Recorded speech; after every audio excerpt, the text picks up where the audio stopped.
Let me show you how to work the French knots in this video. Come out from a point and holding the needle close to the point, wrap the thread once, twice, or 3 times around the needle. Keep the wrapped thread pulled and draw the needle closer to the stitch point before dipping it into the fabric close to the earlier stitch point. Pull out the needle and the thread.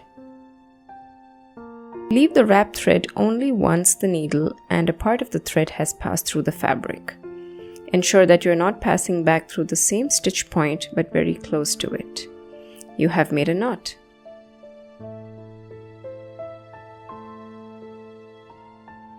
The challenge in the French knots is understanding the right tension of the wraps. If you make them too tight, your needle will struggle to pass through the wrap.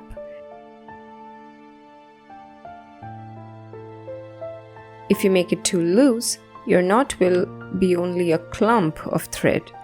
So it might take a couple of tryings before you understand the right kind of tension that works for you.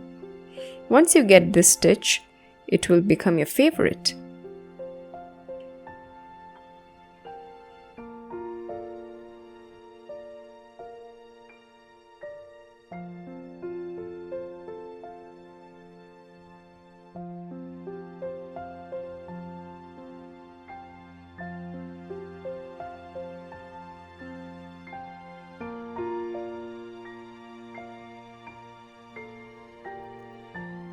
I hope you liked this video. Let me know. Thank you for watching.